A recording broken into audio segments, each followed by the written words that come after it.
안녕. 나는 독후감 쓰는 찍찍이 야옹이야. 내 독후감을 너희들에게 이야기해 줄게. 오늘 책은 삼체이브 암흑의 숲이야. 말레이시아에서 한 달 살기를 했는데 그 기간 동안 머물렀던 곳에 TV가 잘 나오지 않아 가지고 간 삼체이브를 읽었어. 700페이지가 넘는 장편이라서 어떻게 다 읽을까 싶었지만 역시 TV가 없으니 자연스레 읽힐 뿐만 아니라 어떤 날은 다음 이야기가 너무 궁금해 책 읽느라 잠을 늦게 잔 적도 있어. 이런 책을 소개받고 또 너에게 알려주고 싶어 읽는 것 자체가 선물이라는 생각이 들어. 그럼 부족하지만 2부 얘기를 시작해 볼게. 양둥이 자네 이야기를 자주 했어. 전공이 천문학이지? 예전 일입니다. 지금은 대학에서 서예학을 가르치고 있습니다. 천문학에서 서예학이라 큰 전환을 했군. 워낙 산만해서요. 무슨 양둥은 자네가 늘 똑똑하다고 했지. 양둥에 비하면 전 잔머리 굴리는 정도입니다. 아니야, 자네가 정상이야. 양둥 같은 성격은 못 써. 전 포부가 작습니다. 내가 한 가지 조언을 해줄까? 우주 사회학을 해보면 어떻겠나? 우주 사회학이요? 내가 대강 붙인 이름이야. 즉, 하늘의 수많은 별만큼 우주 곳곳에 거대 문명이 존재하고 그 문명들의 사회 형태를 연구하는 학문. 그게 우주 사회학이지. 하지만 우리 문명 외에 다른 문명은 발견되지도 않았는데요. 그러니까 기회가 될 수 있지. 무척 흥미롭긴 하네요. 우주 사회학은 천문학과 사회학을 융합시킬 수 있고 수학적 구조도 분명하지. 하지만 실제로 연구할 수 있는 자료는 하나도 없지 않습니까? 순 이론을 궁극적인 목표로 삼아야 할 거야. 즉, 공리 몇 가지를 설명하고 그것을 바탕으로 전체적인 이론 체계를 도출하는 거지. 공리가 무엇이 될 수 있을까요? 첫째는 생존은 문명의 첫 번째 필요 조건이다. 둘째, 문명은 끊임없이 성장하고 확장되지만 우주의 물질 총량은 불변한다. 사회학적 관점에서 보면 두 가지 공리 모두 이론적으로 탄탄합니다. 이미 오래전에 생각하셨군요. 맞아. 반평생을 생각해왔지. 이 밖에도 두 가지 중요한 개념이 있어. 의심의 사슬과 기술 폭발이지. 흥미로운 멍청이군요. 설명을 듣고 싶습니다. 예원재는 시계를 보며 러지, 난 이만 가야 해. 자네는 명석하니까 혼자서도 깨달을 수 있을 거야. 자네는 우주사회학의 창시자가 될 거야. 과찬이십니다. 선생님 말씀대로 해보겠습니다. 추후에 가르침을 얻으러 찾아뵙겠습니다. 살펴가십시오. 이 대화를 양동의 무덤을 지나던 개미와 그것을 숨죽여 듣고 있었던 머나먼 삼체세계만이 알고 있었지. 한편 심판일호에서는 에반스와 삼체세계가 대화하고 있었어. 삼체세계. 우리는 너희 문헌 중 상당 부분 이해 안 되는 것이 있는데 살펴보니 그것은 어떤 동의어 때문이다. 에반스. 그것이 뭡니까? 삼체세계. 생각하다와 말하다다. 우리는 방금 이 단어가 동의어가 아님을 알고 놀라움을 금치 못했다. 에반스. 그들은 동의어가 아닙니다. 삼체세계. 우리 생각은 다르다. 정의가 정확하다면 이들은 마땅히 동의어다. 에반스. 주여, 당신들의 소통기관은 무엇입니까? 삼체세계. 우리에겐 소통기관이 없다. 우리는 생각하는 것을 외부로 보여줌으로써 소통한다. 에반스. 그럼 당신들에게는 생각하는 것이 곧 말하는 것이군요. 삼체세계. 그렇다. 에반스. 제가 이야기를 하나 들려드리지요. 늑대, 아이, 할머니. 할머니는 외출을 하며 아이들에게 절대 늑대에게 문을 열어주지 말라고 했어요. 그러나 할머니는 길 가는 중에 늑대에게 먹혔고 할머니로 가장한 늑대가 아이들을 속여 문을 열게 하고 아이들도 잡아먹었죠. 삼체세계. 도저히 이해할 수 없다. 늑대는 계속 오두막을 두드리며 아이들을 잡아먹고 싶다는 생각을 했을 거고 그러면 아이들은 당연히 늑대의 의도를 알 수밖에 없다.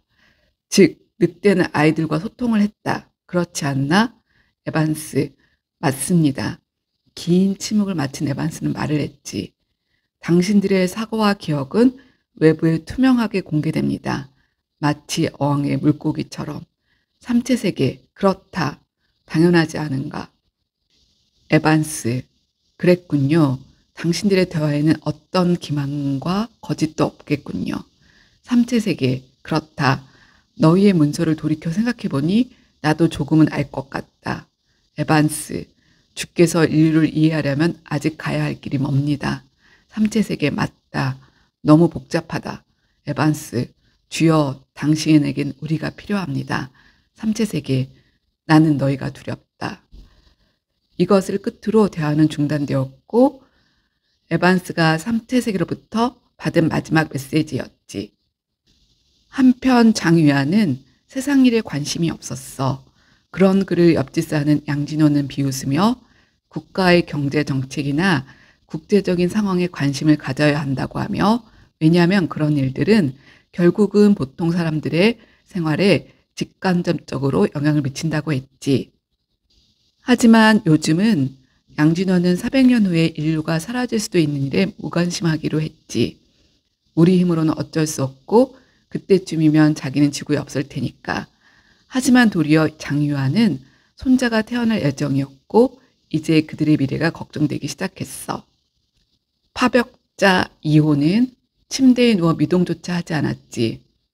자신의 지난 날들을 돌아보며 관자놀이에 총을 겨누는데 그의 눈 속에 지자의 자막이 떠올랐어. 멈춰라. 우리에겐 내가 필요하다. 꿈입니까? 꿈이 아니다. 그러며 그에게 에반스가 보낸 메일의 암호를 알려주었어. 그는 암호를 입력하며 눈물로 얼굴이 얼룩졌지. 주여 돌아오셨습니까? 우리는 너희가 두렵다. 저희의 생각을 들여다볼 수 없기 때문입니까? 주를 위해서만 우리가 가지고 있는 능력을 쓰겠습니다. 우리는 그 말이 진실인지도 알 수 없다. 너희 성경에는 뱀이 나온다. 그 뱀이 너에게 복종하겠다고 하면 너는 그 뱀이 두렵고 혐오스럽지 않겠느냐? 뱀의 말이 진실이라면 아무리 두렵고 혐오스럽더라도 받아들일 것입니다. 우리는 지자가 있으므로 인간 세상의 모든 것을 투명하게 만들 수는 있다. 인간 자체의 사고는 예외겠지요. 그렇다. 지자도 인간의 머릿속에 무엇이 들어있는지는 알 수 없다. 면벽 프로젝트에 대해 들어보셨겠죠? 너보다는 많이 알고 있다. 그 프로젝트에 대해 어떻게 생각하시나요? 너희가 뱀을 볼 때 느끼는 감정이다. 우리는 당신을 도울 수 있습니다. 우리는 인간을 알면 알수록 멸종시켜야 한다는 결심이 확고해졌다. 우리가 인류를 멸종시키고 최종적으로는 너희도 멸종시킬 수 있도록 도와주길 바란다.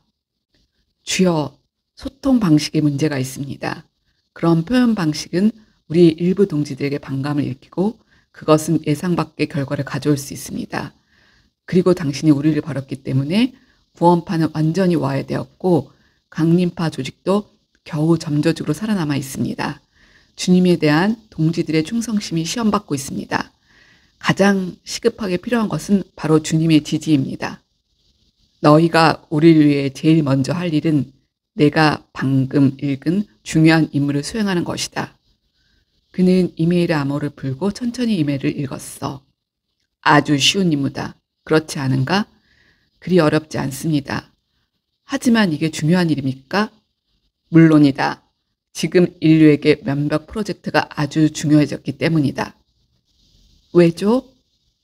에반스는 이유를 알고 있었지만 우리는 이제 말하지 않기로 했다. 주여, 감추는 것을 배우셨군요. 축하합니다. 에반스의 말대로 절대 주의를 끌지 않고 자연스럽게 행하겠습니다. 우리의 충성심을 증명해 보이죠. 육해군 장교 30명이 우주군 창설을 위해 모였어. 장 웨이스 소장은 우주군 창설을 설명하며 우주군의 주축은 공군이 아닌 해군이 될 거라고 말했지. 그 이후로 우리가 우주선을 배로 묘사하는 것처럼 우주에서의 전쟁은 바다에서의 전쟁과 비슷한 방식이 될 거라고 설명했어. 물론 400년 후에 삼체 한 대가 도착하고 여기에 있는 사람들은 그들을 만나지 못하고 죽겠지만 그들이 우주군 함대 창설의 초석이 될 거라고 말했지. 해군에 속해 있는 장베이 하이와 우에 함장은 서로를 바라보며 10여 대 후손들과 시간의 화살을 넘어 같이 있는 듯했어. 세상은 삼체 세계의 등장으로 어수선했고 특히 도피주의가 팽배해졌지. 도피주의란 삼체 문명 앞에서 어떤 수단도 무기력하다는 가정하에 말 그대로 도피하는 거지. 우주 밖, 외우주로 도피하거나 또는 자체의 생태 시스템을 갖춘 우주선으로 도피하거나 아니면 태양계 밖으로 도피했다가 삼체 세계와 화해 후 돌아오는 것 등등. 그리고 선진국들은 비밀리에 외우주 도피 계획을 수립하고 준비하고 있다고 알려지며 유엔에서 개발도상국들이 기술을 공유해달라고 했지만 거절당했지. 그리고 이는 모두에게 충격이 되었고 이제 각각 개개인들도 저마다 어떻게 살아남을 것인가 고민하게 되었어. 특히 장유아는 도피 펀드를 운영하고 있다는 사람, 알고 보니 스창의 골칫거리 아들이 운영하는 것이었지,를 찾아가 곧 태어날 손자를 위해 도피 펀드를 샀어. 하지만 도피 펀드는 사기로 끝이 났고 장유안을 비롯해 투자한 많은 사람들은 돈을 잃었지. 한편 파벽자 2호에게 지자가 또 나타나 요즘 도피주의가 문제다. 지구인들은 뱀 같은 존재다. 그들을 도망가게 두어서는 안 될 것 같다. 주여 걱정 마십시오. 아무도 지구를 빠져나갈 수는 없을 겁니다. 왜 그렇지? 인간과 인간끼리 그 누구도 누가 떠나고 남느냐를 결정 못하고 피 터지게 싸울 겁니다. 그건 빠져나올 수 없는 수렁과 같습니다. 로지는 침대에 누워 있었고 여자는 일어나 옷을 챙겨 입고 있었어. TV 볼륨 좀 높여주지 않겠어? 보지도 않으면서. 당신 뭘 연구한다고 했지? 내가 창시한 우주사회학. 뭐라고? 한마디로 외계인의 사회학이지. 흔해 빠진 외계인 연구네. 난 스타가 될 뻔했어. 그런데 삼체세계가 갑자기 등장했고 그 후 너도 나도 외계인 연구를 하게 된 거야. TV에서는 도피주의에 대한 이야기가 흘러나오고 있었고 로지는 아무도 이 늪 같은 상황을 빠져나갈 수 없다고 이야기했지. 둘이서 같이 식사를 마치고 집을 나와 작별 인사를 하며 로지가 잘 가. 어쩌면 다시 볼 수도 있을 거야. 그러자 여자는 그럴 일 없어 라고 하며 휙 돌아섰고 그때 반동으로 핸드백이 휙 날아올라 로지가 그것을 피하려다 넘어지는 순간 갑자기 차가 돌진해 넘어진 그 앞에 서 있던 그녀를 정면으로 쳐버렸지. 그리고 그 사건 이후 즉시 누군가가 로지를 알 수 없는 구시대에 판 것 같은 지하 방공호처럼 보이는 곳으로 데려갔어. 로지는 황당해하고 있는데 그때 방으로 우람한 체구의 중년 남자가 들어왔지. 로 교수, 내가 말동무나 해드리리다. 금방 들어왔으니 심심할 리도 없겠지만. 경찰이십니까? 예전에 그랬지. 난 스창이요. 절 의심하시 마셔요. 그건 뜻밖의 사고였어요. 차 두 대가 서로 충돌하고 뒤에 오던 차가 그것을 피하려다 핸들을 꺾다가 그녀를 친 겁니다. 전 그녀를 안 지도 얼마 안 됐어요. 제가 왜 그녀를 죽이려고 했겠습니까? 내 변호사에게 연락해 주세요. 스창은 러지의 어깨를 두드리며 오케이, 쿨해서 마음에 들어. 젊은이, 살다 보면 별일을 겪게 되지. 난 자네를 돕고 싶어. 먼 길을 가야 하니 우선 눈 좀 붙여두라고. 어디로 간다고요? 갑자기 문이 열리며 스대장님, 시간이 앞당겨졌어요. 지금 출발한답니다. 방에 들어온 그 젊은이는 러지에게 로 선생님 옷 갈아입으셔요 라고 하며 평범한 갈색 재킷을 내밀었지. 그곳은 유달리 두꺼웠는데 스창도 젊은이도 같은 스타일의 옷을 입고 있었어. 방탄복이에요. 방탄복? 그리고 그들은 그를 데리고 비행장으로 갔지. 젊은이는 스창에게 이동 경로를 사전 정찰하고 경계 배치를 강화했습니다. 그들은 전용기 같은 것에 탔어. 그 비행기 옆으로는 여러 대의 전투기가 있었지. 편하게 앉으세요. 그러나 이착륙 외에도 비행하는 동안 꼭 안전벨트를 매세요. 일어나 몸을 움직이시려면 먼저 기장에게 알려주시고요. 이륙 후 저녁을 먹고 난 후까지 러지는 스창에게 아무것도 묻지 않았어. 그러다 그녀는 평범한 사람일 텐데 아마 그녀의 주변이 평범하지 않은 것 같습니다. 그러자 스창은 누구? 아, 죽은 애인. 더 이상 그녀는 신경 쓰지 말라며 스창이 그에게 로영, 혹시 사람 속이는 재주 있나? 제가 누굴 속여야 합니까? 물론이지. 왠지 예감이지만 로형은 이런 사람이 되어야 할 것 같아. 남들이 자신을 거들떠보지 않게 만든 다음 그들의 숨통을 끊어놓는 그 순간에야 비로소 본색을 드러내는 사람. 제가 그래야 할 필요가 있습니까? 아니면 그런 사람이 될 게라도 있나요? 아까도 말했지만 나도 자네보다 아는 게 그리 많지 않아. 하지만 예감이 있지. 자네가 그런 사람이 되어야 할 거라는. 경관님, 난 이제 경찰이 아니야. 다들 나를 다스라 불러. 저도 다스라고 부를게요. 당신과의 대화에서 느낀 건데 그녀는 별로 중요치 않군요. 자넨 내가 만난 사람들 중 제일 냉정한 사람이야. 냉정함은 제 염세적인 태도에서 나오는 거죠. 전 이 세상 그 무엇에도 개의치 않아요. 암튼 이런 상황에서 자네처럼 냉정한 사람은 본 적이 없어. 전 무얼 해야 하나요? 지금은 바로 자는 거야. 그리고 수창 나갔지. 비행기 창문 옆 덮개를 여니 4대의 비행기가 같이 나는 것이 보였어. 그리고 반대편에도 4대가 있다는 것을 알 수 있었지. 러지는 눈을 감고 이완하려고 했어. 자고 싶은 것이 아니라 이 이상한 꿈에서 깨고 싶었지. 장 베이하이는 병실 문을 열고 아버지를 바라보았어. 아버지는 베개에 몸을 기대고 창문을 바라보고 있었지. 저 우주군에 배치되었어요. 아버지는 말없이 고개를 끄덕였어. 아버지 예상대로 해군이 우주 함대의 주축이 될 거래요. 이제 전 어떻게 하죠? 아버지, 제가 결국 이 질문을 하고 말았네요. 깊이 생각해봐. 생각한 다음에는요. 깊이 생각해보라는 말밖에 할 수 없구나. 아버지는 어렸을 때부터 피상의 말보다는 침묵 속에서 소통하는 법을 알려주셨죠. 아버지에게 장 베이하이는 마음으로 소통했어. 아버지, 우리가 같은 생각을 한다는 건 제게 행운입니다. 제가 아버지께 영광을 안겨드릴 수는 없지만 안식을 드릴 수는 있을 겁니다. 장 베이하이는 우회 함장에게 우주군에 들어간 뒤로 기분이 저조해 보여. 왜 그런지 알잖아. 자넨 내 생각을 훤히 들여다보니까 패배가 정해진 전쟁에 몸을 던져야 한다는 사실이 슬프겠지. 내게 해줄 조언이 있나? 없어. 내가 자네의 머릿속에 뿌리 깊게 박혀있는 생각을 바꿀 순 없겠지. 하지만 나는 인류가 이 전쟁에 승리하는 것이 불가능하다고 생각하지 않아.